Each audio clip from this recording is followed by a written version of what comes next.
So this is my Pokemon team from Generation 1. If you ever have like a Game Boy battle or a Pokemon Stadium battle against me on Generation 1, this is what my team is. All of them are at level 100. I have a Tauros, an Alakazam, a Lapras, a Chansey, a Snorlax, and a Zapdos. All of them have got pretty much perfect stats and have got like maximum PP for all of their movesets.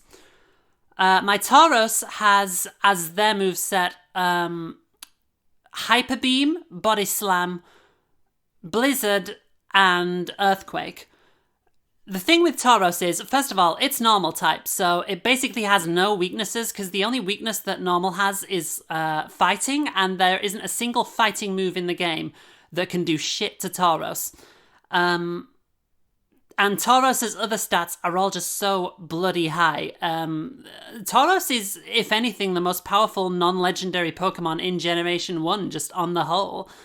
And if it uses Body Slam does like base 85 damage, but if you've got a normal type Pokemon using Body Slam, then the attack does 1.5 times the damage, that same type attack bonus, or stab. And that means that Body Slam does more than 100 damage every time Tauros uses it. And on top of that, Body Slam has a 1 in 4 chance of paralyzing the opponent, which is brilliant. You always want to try and paralyze your opponent. It's the most effective status change that a Pokemon can have. It reduces their speed to such a point where you know that your Pokemon is going to attack first anyway. And also, 1 in 4 chance of immobilizing your opponent and making them not move, that's brilliant. So what I want to do with Tauros is go Body Slam, Hyper Beam, Body Slam, Hyper Beam. Because usually after 2 Body Slams, Tauros has got the opponent in such a position where you can just use 1 Body Slam and then that's it. The opponent is down. And the thing about Hyper Beam is it really... your Pokemon has to recharge every time they use Hyper Beam, but if you use Hyper Beam to finish a Pokemon off, then you don't have to recharge on the next turn. So as long as Hyper Beam is a finishing move, you don't have to recharge. So that's what Body Slam, Hyper Beam is all about. It's just preparing for Tauros to use that bloody powerful Hyper Beam that he has. Earthquake is there for if you fight Gengar or any rock type Pokemon for whom normal type attacks won't do as much damage. And if they're also like ground type Pokemon or like Aerodactyl, like Rock and Flying, then Blizzard is another possibility. And Blizzard's useful anyway against Pokemon like Dragonite, who are like hyper weak against Blizzard and can resist like Body Slams and Hyper Beam the rest of the time. So that's what Tauros's moveset is. Next Pokemon is Alakazam. Alakazam's moveset is Psychic. Obviously, you'll be spamming Psychic constantly with Alakazam. Outside of Mewtwo and Mew that are banned at most competitions, Alakazam is the Pokemon with the best like special attack Psychic spamming capability in all of Gen 1. So you want to be spamming Psychic with Alakazam. I have Seismic Toss also because if I'm ever stuck fighting another Psychic type Pokemon like Exeggutor or Slowbro or Starmie, obviously spamming Psychic's not going to do much against them, so that's when I use Seismic Toss because it does a fixed 100 damage. Well, it does the amount of damage that your opponent's level is, but I'm guessing that your opponent is going to be at level 100 whenever you fight them. Because all my Pokemon are at level 100, what's your fucking excuse, Alakazam's other moves are Recover, obviously, when it takes a beating, Recover. And Thunder Wave, instant paralysis, boom. Very important to use on Pokemon that are just naturally fast, like Zapdos. Just paralyze them immediately by sending Alakazam out first. Lapras is my favourite fucking Pokemon ever of all goddamn time. It's so cute, it's so adorable. I love that it can surf me across water whenever I want. It can get me out of Turf Island just like that. Hey. It is really useful in the Pokemon trading card game as part of a Rain Dance deck. It's super strong, it's super powerful, and I just love Lapras. Lapras is so sweet. If you ever want to be my best friend or make me your best friend for life, get me like a plushy Lapras and I will just adore you forever. Thank you. In the game, I have Lapras use Body Slam. Again, Body Slam is one of those moves where it's just important to spread paralysis a hell of a lot. And Lapras has got, a pretty damn good attack stat. So even if it doesn't have the same type attack bonus that normal type Pokemon have, it can still do a lot of damage with Body Slam. Especially when with Lapras's other moves, the type matchups don't work, and you just need to rely on a normal attack. So Lapras's other moves are Blizzard, because Lapras is part Ice type, so Lapras's Blizzard attacks are going to be way more powerful than anyone else's Blizzard attacks. So if you are going to be fighting Dragonite, you're going to be wanting to fight Dragonite with Lapras. And obviously Ice type attacks are just so useful in Generation 1. There's like 5 different types of Pokemon that are weak against Ice attacks. It's very versatile. And Lapras's other 2 attacks are Psychic and Thunderbolt. Essentially, Lapras is going to be your special attack spammer. And a lot of people prefer to use Starmie instead of Lapras. What I prefer about Lapras is much higher defense and attack power. And also that extra boost that you get from it being part Ice type, so the Blizzard attacks are much stronger. And I just love Lapras anyway. Lapras is very slow speed. I don't care about that because typically all of my opponents are going to have paralysis anyway. I'm going to spam Thunder Wave and Body Slam. So by the time I bring Lapras out, everyone else is going to be slower than Lapras anyway. So I don't see why speed is such an advantage with Lapras.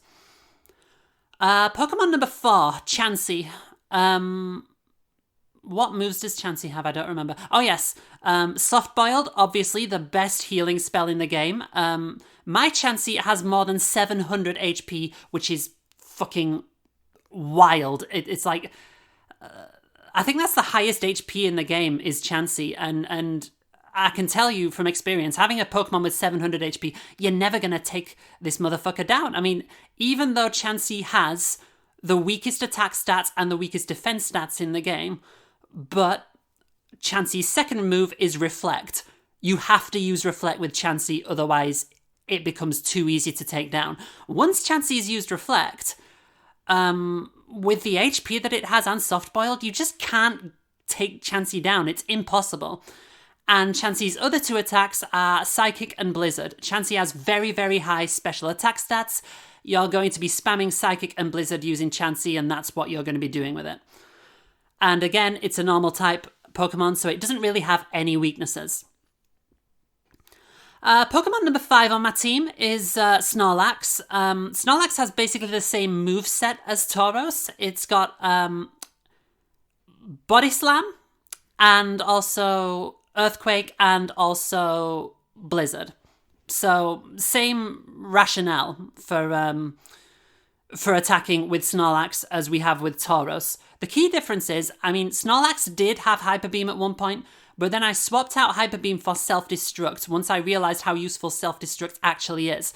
I didn't like Self-Destruct when I was first playing Pokemon as a kid, because I thought, why would you want to make your Pokemon faint? It just seems like you're putting yourself at a disadvantage. But here's the thing about Snorlax using Self-Destruct. Self-Destruct has a base attack of, I think it's 140. And on top of that, Snorlax gets same type attack bonus with Self-Destruct. That's 1.5 times the damage of 140. And as a result, Self-Destruct from Snorlax is the most powerful move of any Pokemon in Generation 1. Like, Mewtwo and Mew cannot use a psychic attack that's as powerful as Snorlax using Self-Destruct. And that's if you don't even take into account Snorlax's really high attack stat. If you want to take down a Mewtwo basically in one hit, that's how you do it. You use Self-Destruct with Snorlax. So it's important with Snorlax to know the right time to use Self-Destruct, and if you can get it in there, wow, it is such a killer move. So good. Snorlax has pretty much perfect stats in all departments except for speed. Again, like Lapras, it's very slow. That's not a problem. You're going to be paralyzing all of your opponents as much as you can so that when Snorlax comes out there, it's always guaranteed to attack first. So there you go. And the final Pokemon is Zapdos. Now, originally, just for the flex, I was going to have a level 100 Raichu that knows Surf as my final Pokemon. But what I have found out is that even if you get a perfect stat Raichu and give it Surf, that Surf attack is terrible. Like, I've used it on, like, Dugtrio and Rhydon and Golem and all the Pokemon that are, like, super weak against Surf. And it's taken, like, 5 or 6 hits from Raichu to take those ground-type Pokemon down with a Surf attack. Obviously, Raichu is not like a water Pokemon that has, like, same-type attack bonus, but even Pokemon that can use water attacks and don't have same-type attack bonus, they have, like, much better water attacks than Raichu has. So I was like, yeah, you know what? I don't even want to use Raichu, so fuck it. And instead I have Zapdos. In my opinion, the best legendary bird from Generation 1. Also, far and away the best electric Pokemon in Generation 1. I mean, it's a flying type as well as an electric type, so the biggest weakness that an electric Pokemon has is ground, and ground-type moves don't work on Zapdos. Now, obviously, things like ice attacks are now going to be a problem for Zapdos, where it's not a problem for a Pokemon like Raichu. But Zapdos is so powerful anyway that it doesn't matter. The biggest disappointment with Zapdos is it doesn't have very versatile moves. My Zapdos knows Thunderbolt, Thunder, Drill Peck, and... oh snap, what's the final move? Oh, damn it. Right, so I record this and I don't even remember what my Zapdos' final move is. It's not Agility. It used to be Agility. It's not Agility anymore. It's Thunder Wave. There we go. Jesus, my brain is just not working. Thunder Wave. I thought about Agility. I figured that Zapdos' speed is already super high. And if you're going to be paralyzing all your opponents anyway, then Agility is not going to do much difference. Make much difference. I also thought about Light Screen, but I think Zapdos' special defenses are already super high anyway, because bearing in mind, on Generation 1, special is both special attack and special defense, and Zapdos' special is super high, so I wouldn't worry about Light Screen. So I've got Thunder Wave, obviously, spread paralysis around. Drill Peck, if you're going to be fighting like Exeggutor or any other Pokemon that's going to be like much weaker against flying type moves than they are against electric type moves, then Drill Peck is obviously the one to go. It's much more reliable than, say, Sky Attack, which takes 2 attacks to use and isn't always accurate. Like Drill Peck, if you just spam it, you'll just take your opponents down. And Thunderbolt is the standard electric spam it move with Zapdos. Thunder, I put in there as the 4th move, simply because if I'm willing to take the gamble on how inaccurate Thunder is, just to get more damage done in there, I always have that option, and that's nice to know.